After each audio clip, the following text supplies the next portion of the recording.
नमस्कार, मैं हूँ हेमंत चढ़ार और आप देख रहे हैं मध्य प्रदेश का number 1 news channel the Bahujan news Damoh MP। चलिए अब देखते हैं दमोह और मध्य प्रदेश की सभी मुख्य खबरें फटाफट अंदाज में। मध्य प्रदेश के पंचायत, ग्रामीण विकास एवं सामाजिक न्याय मंत्री प्रहलाद सिंह पटेल का आज मंगलवार 15 अप्रैल की रात 9:30 बजे भोपाल से कार द्वारा जबलपुर आगमन निर्धारित है। मंत्री प्रहलाद सिंह पटेल जबलपुर में रात्रि विश्राम करेंगे और अगले दिन यानी बुधवार 16 अप्रैल की सुबह 8 बजे सैनिक सोसाइटी शक्तिनगर स्थित अपने निवास से कार द्वारा कटनी जिले के ग्राम बड़ा कछार के लिए रवाना होंगे।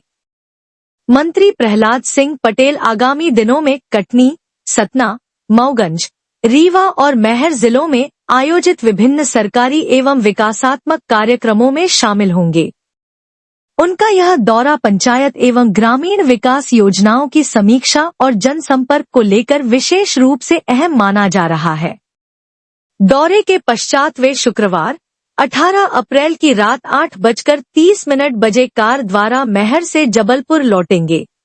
इस दौरान मंत्री प्रहलाद सिंह पटेल क्षेत्रीय विकास कार्यों की समीक्षा करेंगे और आमजन से संवाद भी स्थापित करेंगे। प्रदेश सरकार की योजनाओं की जमीनी हकीकत जानने और अधिकारियों से फीडबैक लेने के लिहाज से यह दौरा महत्वपूर्ण है।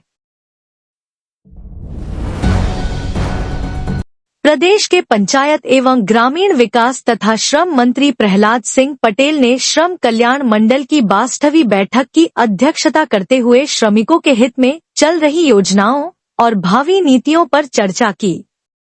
बैठक में श्रम कल्याण से जुड़े विभिन्न विषयों पर गहन विचार विमर्श हुआ और बोर्ड के सदस्यों से उपयोगी सुझाव प्राप्त किए गए।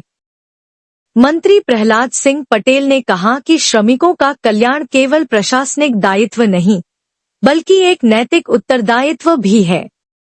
उन्होंने यह भी कहा कि प्रदेश सरकार हर श्रमिक के सम्मान, अधिकार और सुरक्षित भविष्य के लिए पूर्णतः संकल्पबद्ध है। जबलपुर के टेमरभीटा क्षेत्र से ताल्लुक रखने वाले 11 वर्षीय सोहित कुमार ने राष्ट्रीय तीरंदाजी प्रतियोगिता आर्चरी चैंपियनशिप U15 में 720 में से 710 अंक अर्जित कर स्वर्ण पदक जीत लिया है।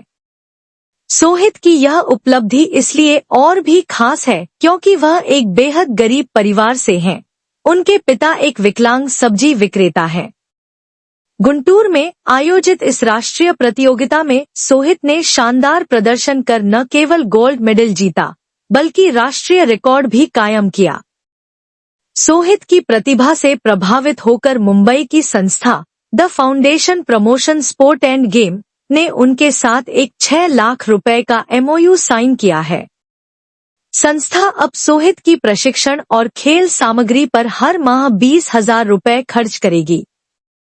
आर्चरी कोच रिचपाल सिंह के अनुसार सोहित पिछले 6 माह से मध्य प्रदेश आर्चरी अकादमी में ट्रेनिंग ले रहे हैं और 40 मीटर की रेंज में इस स्कोर के साथ उन्होंने अपनी प्रतिभा का प्रमाण दे दिया है। सोहित अब जबलपुर प्रदेश ही नहीं, देश की उम्मीद बन चुके हैं। एम्स भोपाल के कार्यपालक निदेशक प्रोफेसर डॉक्टर अजय सिंह को चिकित्सा क्षेत्र में उनके अद्वितीय योगदान के लिए 2 प्रतिष्ठित मंचों पर सम्मानित किया गया है।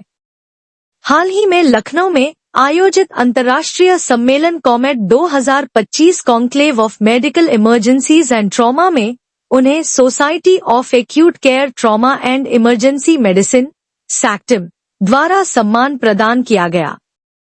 इस अवसर पर प्रोफेसर डॉक्टर अजय सिंह ने big crowds, bigger responsibility, the science of event medicine सत्र की अध्यक्षता भी की।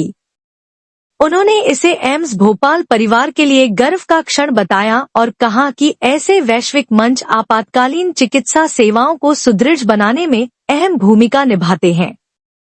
इसके साथ ही जयपुर में आयोजित इंडियन ऑर्थोपेडिक एसोसिएशन के मध्य क्षेत्रीय मिड टर्म सिंपोजियम में प्रोफेसर डॉक्टर अजय सिंह ने पैथोलॉजिकल फ्रैक्चर विषय पर ज्ञानवर्धक व्याख्यान दिया। उन्होंने इमेजिंग स्टडीज के माध्यम से रोगों की गहराई से व्याख्या की, जिससे विशेषज्ञों को बेहतर निदान और उपचार रणनीतियां विकसित करने में मदद मिली। इस मंच पर भी उन्हें स्मृति चिन्ह देकर सम्मानित किया गया।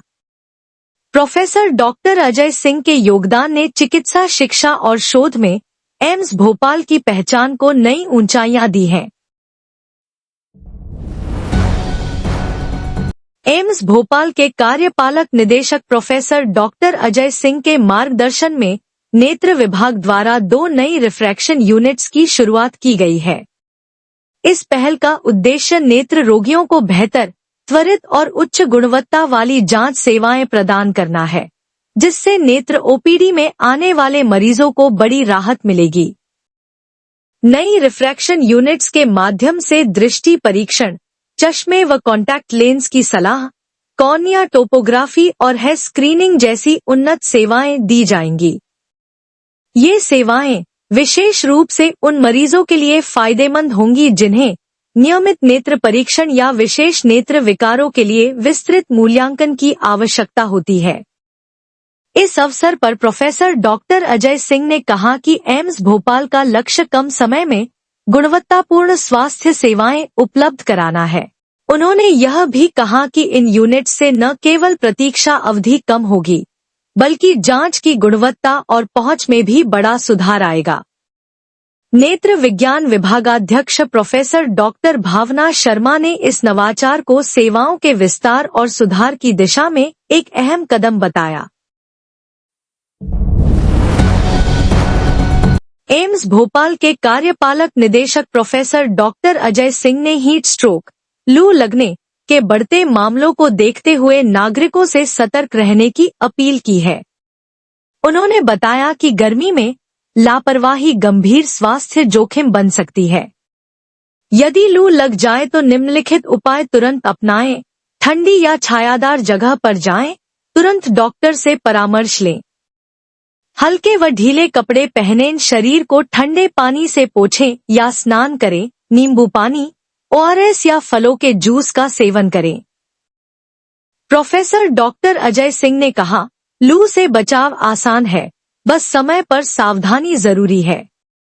शरीर को ठंडा रखें और हाइड्रेटेड रहें। हीट स्ट्रोक से सुरक्षा ही सबसे बड़ा इलाज है। भोपाल। मध्य प्रदेश के पूर्व मुख्यमंत्री और वरिष्ठ कांग्रेस नेता दिग्विजय सिंह ने मंगलवार को बाबा रामदेव के खिलाफ भोपाल के टीटी नगर थाने में शिकायत दर्ज कराई। उन्होंने आरोप लगाया कि बाबा रामदेव अपने उत्पादों को बेचने के लिए धर्म का दुरुपयोग कर रहे हैं और इससे समाज में सांप्रदायिक नफरत फैल रही है। दिग्विजय सिंह ने कहा कि पतंजलि समूह द्वारा विज्ञापनों और बयानों में धार्मिक भावनाओं को भड़काने का प्रयास किया गया है। उन्होंने आरोप लगाया कि बाबा रामदेव ने कोरोना महामारी के दौरान फर्जी दवाओं के प्रचार से लेकर दंतमंजन जैसे उत्पादों तक झूठे दावे कर आमजन को भ्रमित किया और अनुचित लाभ कमाया। शिकायत में उन्होंने पुलिस से मांग की कि इस मामले की निष्पक्ष जांच हो और यदि आवश्यक हो तो बाबा रामदेव पर उचित धाराओं में एफआईआर दर्ज की जाए। उन्होंने कहा कि धर्म का व्यावसायिक लाभ के लिए उपयोग करना न केवल नैतिक रूप से गलत है, बल्कि समाज के ताने बाने को भी नुकसान पहुंचाने वाला है।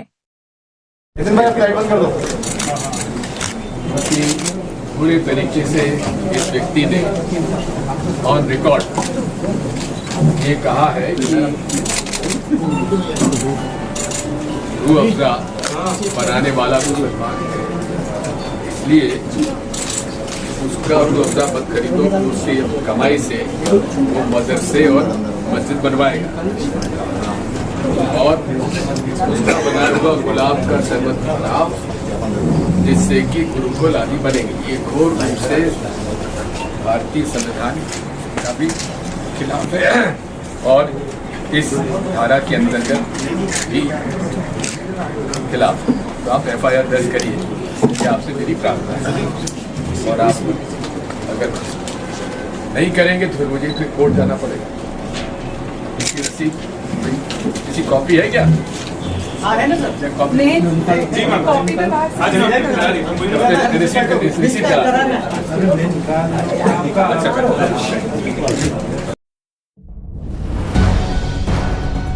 छतरपुर के पुलिस अधीक्षक अगम जैन ने वर्चुअल मीटिंग के माध्यम से शिकायतकर्ताओं से ऑनलाइन बातचीत कर उनकी समस्याओं को सुना। इस पहल के तहत सप्ताह में 2 बार सीधे आवेदकों से संवाद किया जा रहा है, जिससे उनकी शिकायतों का त्वरित समाधान सुनिश्चित किया जा सके। बैठक में लंबित शिकायतों के निराकरण को लेकर सभी थाना एवं चौकी प्रभारियों को निर्देश दिए गए। इस प्रक्रिया से दूरदराज के परिवादियों, महिलाओं और बुजुर्गों को विशेष रूप से लाभ मिल रहा है, क्योंकि वे बिना किसी परेशानी के अपनी शिकायतें दर्ज करा सकते हैं। पुलिस अधीक्षक ने यह भी कहा कि साइबर अपराध, महिला सुरक्षा और सड़क दुर्घटनाओं से जुड़े मामलों पर विशेष ध्यान दिया जाएगा। इस पहल का उद्देश्य जनता की समस्याओं को प्राथमिकता देना और पुलिस प्रशासन को अधिक प्रभावी बनाना है। जबलपुर मानवता और कर्तव्य की मिसाल पेश करते हुए जबलपुर स्वास्थ्य विभाग ने एक नवजात की जान बचाने के लिए रविवार के अवकाश के बावजूद कार्यालय खोला। शहर के निवासी स्वप्निल पटेल और श्रीमती शालिनी के 15 दिन के नवजात शिशु के दिल में जन्मजात छेद पाया गया। परिवार की आर्थिक स्थिति कमजोर होने के कारण वे इस जटिल उपचार का खर्च वहन करने में असमर्थ थे। परिजनों ने राष्ट्रीय बाल स्वास्थ्य कार्यक्रम के तहत सहायता की गुहार लगाई।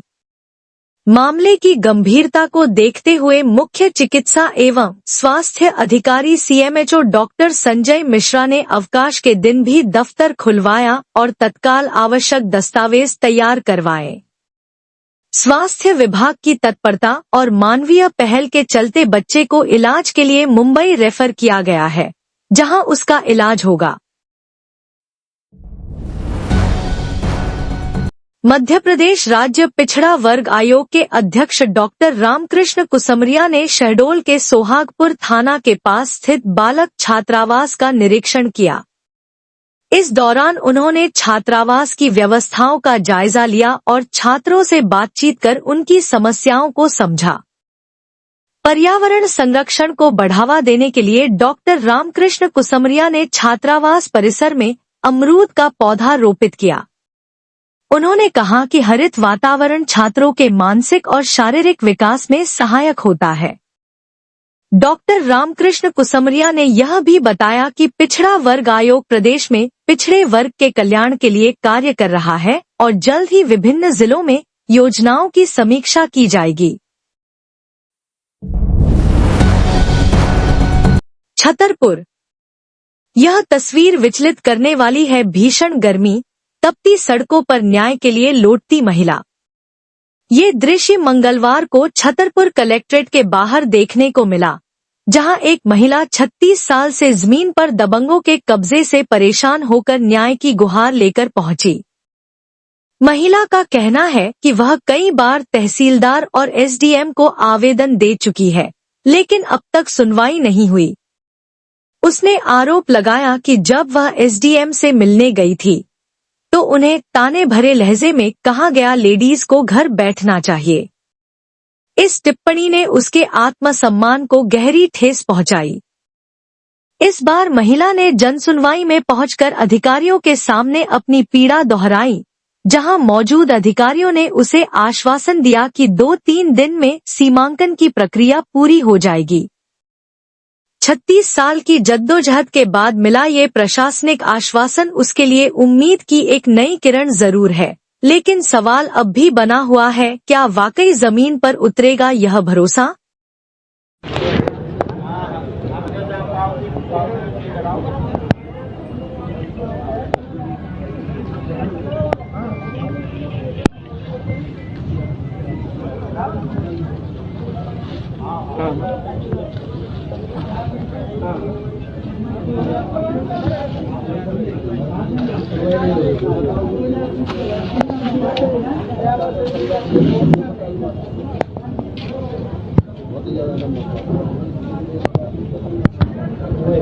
गर्मी में मत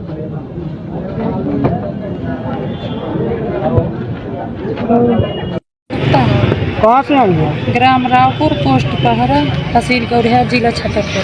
क्या समस्या हुई, किसका हमारी आवेदन? समस्या है सर, 35-36 साल हो गए, खड्डी के दमंग हैं। ओम प्रकाश धोबी, रामकिशन धोबी, मैया दीन धोबी, कई भाई हैं। जबरदस्ती दमंगी के बल में हमारी जमीन में 36 साल से कब्जा किए हुए हैं। अच्छा, इसकी सुनवाई आपने कहीं आवेदन दिया है? 36 कई साल? आवेदन दिया, तहसीलदार गौरियार साहब पास, एसडीएम साहब के पास गौरियार में 3 बार गए और कोई नहीं हमारी सुनता है। बस आश्वासन देते हैं 10 दिन में हो जाएंगे। कई बार तो तहसीलदार साहब कह चुके हैं कि टीम गठन हो गई है, होने वाला 7 दिन में, 15 दिन में। हमारा 5/7/2024 का आदेश है सीमांकन का, आज तक नहीं किया गया हमारा आदेश। आज कहाँ आवेदन दिया है? आज हम यहाँ आए हैं कलेक्टर साहब के पास जन सुनवाई में। आवेदन दे दिया है? दे दिया है। क्या कह रहे हो साहब? वो आश्वासन दे दिया है कि हम 2 दिन में 3 दिन में आपका सीमांकन करवा देंगे और आपको जल्द से जल्द न्याय मिलेगा। हम सर इंसाफ चाहते हैं, निष्पक्ष जांच चाहते हैं, हमें इंसाफ मिलना चाहिए।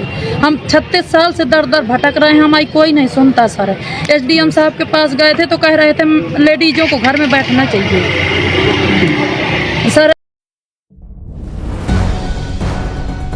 छतरपुर शहर की एक और ऐतिहासिक धरोहर का दुखद अंत हो गया। मंगलवार को नगर के मध्य स्थित क्लब हाउस या स्क्वैश हॉल पर बुलडोजर चला दिया गया, जिससे राजशाही दौर की यह विरासत जमींदोज हो गई। यह भवन छतरपुर महाराज के निर्देश पर उनके कामकाज के प्रमुख मिश्राजी द्वारा 1926 में निर्मित कराया गया था। इतिहासकारों के अनुसार महाराज जब इंदौर के डेहली कॉलेज में पढ़ते थे, तब वहां के स्क्वैश हॉल से प्रेरित होकर उन्होंने छतरपुर में भी ऐसा ही हॉल बनवाया था। कलकत्ता साउथ कोर्ट की तर्ज पर बने इस भवन पर उस समय लगभग 4,500 रुपए खर्च हुए थे। इस धरोहर का उल्लेख छतरपुर के गजेटियर में भी दर्ज है। वहीं दूसरी ओर शहर के ऐतिहासिक तालाब अतिक्रमण की चपेट में हैं, लेकिन उन पर प्रशासनिक कार्रवाई नहीं हो रही। जहां पानी जहरीला होता जा रहा है, वहां बुलडोजर नहीं चल रहे, जबकि विरासत ध्वस्त की जा रही है। स्क्वैश हॉल की टूटन केवल ईंट पत्थरों का ढेर नहीं, बल्कि एक गौरवशाली इतिहास को मिटाने की साजिश है।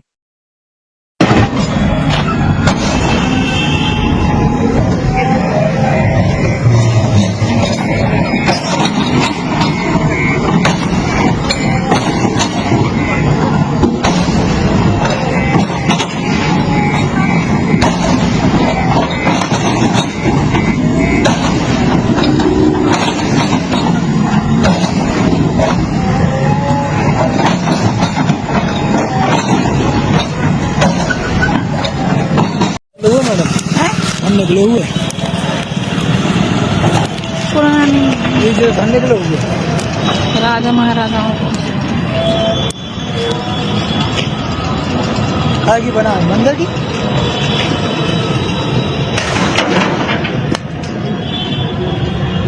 चलो यार, नो धूप लगा ही, चलो तो आंटी की ना बनाई उनको।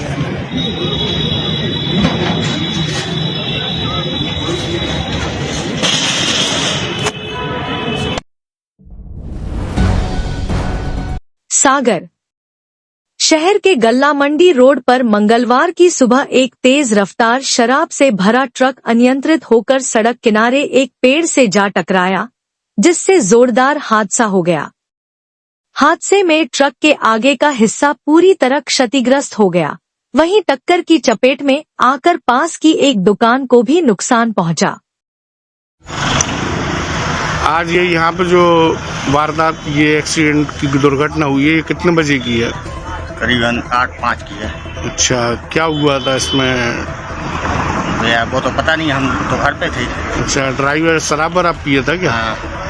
इसमें आपकी ये कबाड़ की जो दुकान है, इसका कुछ नुकसान है क्या? नुकसान है ना, बाहर आना फूट गया, पूरा दीवार अच्छा, ओरी हो गई। लगभग कितना नुकसान होगा इसमें? कितने को होगा भाई?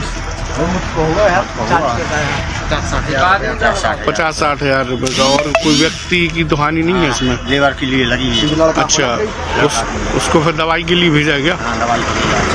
चलिए ठीक। जबलपुर कलेक्टर एवं जिला दंडाधिकारी दीपक सक्सेना ने लोक स्वास्थ्य यांत्रिकी विभाग के प्रस्ताव के आधार पर जिले को आगामी 30 जून 2025 तक के लिए जल अभावग्रस्त क्षेत्र घोषित कर दिया है। इस आदेश के तहत निजी नलकूप खनन पर पूर्ण प्रतिबंध लगाया गया है। जिला प्रशासन ने यह निर्णय भूगर्भीय जल स्तर में गिरावट और कम वर्षा को देखते हुए लिया है। आदेश में स्पष्ट किया गया है कि बिना पूर्व अनुमति के कोई भी व्यक्ति निजी नलकूप नहीं खुदवा सकेगा और न ही सार्वजनिक जल स्रोतों का दोहन कर सकेगा। केवल घरेलू उपयोग और पेयजल हेतु ही जल का उपयोग मान्य होगा। साथ ही आदेश में कहा गया है कि अनुविभागीय अधिकारी की अनुमति के बिना कोई भी नया नलकूप निर्माण नहीं किया जा सकता और अनुमति पूर्व जल स्रोत की जांच तथा संबंधित विभाग की रिपोर्ट अनिवार्य होगी।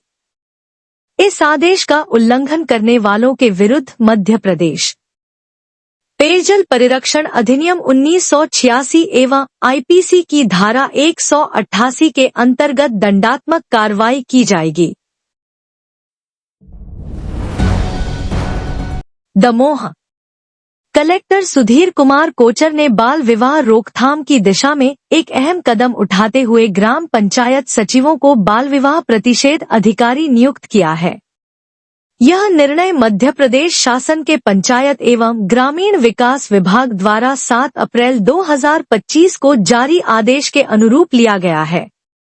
राज्य शासन के निर्देशों के अनुसार अब प्रत्येक ग्राम पंचायत स्तर पर सचिव बाल विवाह प्रतिषेध अधिकारी की जिम्मेदारी निभाएंगे।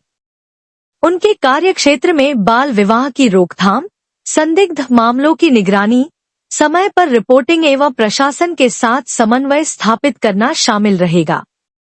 कलेक्टर श्री कोचर ने सभी संबंधित अधिकारियों को निर्देश दिए हैं कि इस नई जिम्मेदारी के निर्वहन हेतु सचिवों को आवश्यक प्रशिक्षण एवं जानकारी शीघ्र उपलब्ध कराई जाए, ताकि गांवों में बाल विवाह जैसी कुप्रथा पर प्रभावी रोकथाम सुनिश्चित की जा सके।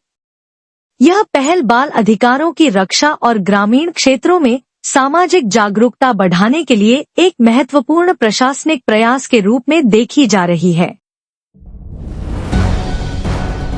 दमोह शैक्षणिक सत्र 2024-25 के अंतर्गत कक्षा 1 से 8 तक के 1,18,438 छात्र छात्राओं के लिए शासन द्वारा गणवेश, स्कूल ड्रेस की राशि स्वीकृत की गई है। यह कार्य विकासखंड स्तर पर बीआरसीसी के माध्यम से संपन्न हुआ। प्रारंभ में 3,358 छात्रों के बैंक खाते तकनीकी कारणों से असफल पाए गए थे, जिन्हें अब बीआरसीसी स्तर पर सुधार कर लिया गया है। राज्य शिक्षा केंद्र भोपाल द्वारा अब वनक्लिक डीबीटी डायरेक्ट बेनिफिट ट्रांसफर के माध्यम से सभी पात्र बच्चों के खातों में 2 गणवेशों की राशि जल्द ही अंतरित की जा रही है। जैसे ही यह राशि खातों में पहुंचेगी, अभिभावकों से अपेक्षा है कि वे शीघ्र ही बच्चों के लिए गणवेश क्रय कर उन्हें विद्यालय भेजें। जिला परियोजना समन्वयक ने सभी पालकों और अभिभावकों से अपील की है कि राज्य सरकार द्वारा भेजी गई राशि का निर्धारित उद्देश्य यानी गणवेश क्रय में ही उपयोग करें और सुनिश्चित करें कि बच्चे विद्यालय में शालेय गणवेश में उपस्थित हों। यह प्रयास शिक्षा में समानता और अनुशासन को बढ़ावा देगा। दमोह सूत्रों के मुताबिक मरीज की मौत के बाद परिजनों ने जब डॉक्टर की योग्यता और नियुक्ति की जानकारी मांगी, तब सामने आया कि ऑपरेशन करने वाला डॉक्टर फर्जी था। इस खुलासे के बाद प्रशासन और अस्पताल प्रबंधन के बीच आरोप प्रत्यारोप शुरू हो गया है। जिला प्रशासन ने तत्काल सख्त रुख अपनाते हुए मिशन हॉस्पिटल के डायरेक्टर्स, कैथ लैब और अन्य संवेदनशील दस्तावेजों को जब्त कर लिया है। मामले की गहन जांच जारी है। स्वास्थ्य विभाग की टीम भी अस्पताल में दस्तावेजों की जांच कर रही है। दमोह जिले में सुरेश कुमार छाबड़ा ने आरोप लगाया है कि उनकी 25 साल पुरानी जमीन पर अतिक्रमणकारियों ने जेसीबी मशीन की मदद से बाउंड्री वॉल तोड़ दी। यह मामला कोर्ट में विचाराधीन सीमांकन के बावजूद 3 दिनों तक चला, लेकिन पुलिस ने कोई कार्रवाई नहीं की। शिकायतकर्ता ने एसडीएम, तहसीलदार और पुलिस अधिकारियों को कई बार लिखित शिकायत दी, लेकिन अब तक कोई ठोस कदम नहीं उठाया गया। आरोप है कि अतिक्रमणकारियों ने सरकारी छुट्टियों का फायदा उठाकर इस घटना को अंजाम दिया। अब सुरेश कुमार छाबड़ा ने मुख्यमंत्री और गृह मंत्री को पत्र लिखकर निष्पक्ष जांच और कठोर कार्रवाई की मांग की है। उन्होंने अपराधियों के खिलाफ एफआईआर दर्ज करने, जेसीबी मशीन को जब्त करने और घटनास्थल की वीडियोग्राफी करने की अपील की है। दमोह जिले में 15 से 20 अप्रैल 2025 तक शासकीय महारानी लक्ष्मीबाई कन्या उच्चतर माध्यमिक विद्यालय के प्रांगण में 6 दिवसीय पुस्तक, स्टेशनरी एवं गणवेश मेले का आयोजन किया जा रहा है। यह मेला प्रतिदिन शाम 4 बजे से रात 9 बजे तक आयोजित होगा। कलेक्टर सुधीर कुमार कोचर ने मेला स्थल पर सुरक्षा, शांति एवं कानून व्यवस्था बनाए रखने के लिए सभी संबंधित विभागों को आवश्यक दिशा निर्देश जारी किए हैं। कलेक्टर ने पुलिस विभाग को ट्रैफिक नियंत्रण, पार्किंग व्यवस्था, संकेतक बोर्ड व बैरिकेड्स की पर्याप्त व्यवस्था सुनिश्चित करने को कहा है। साथ ही स्वास्थ्य विभाग को प्राथमिक उपचार केंद्र, जरूरी दवाएं, ओआरएस पैकेट व एम्बुलेंस की व्यवस्था के निर्देश दिए हैं।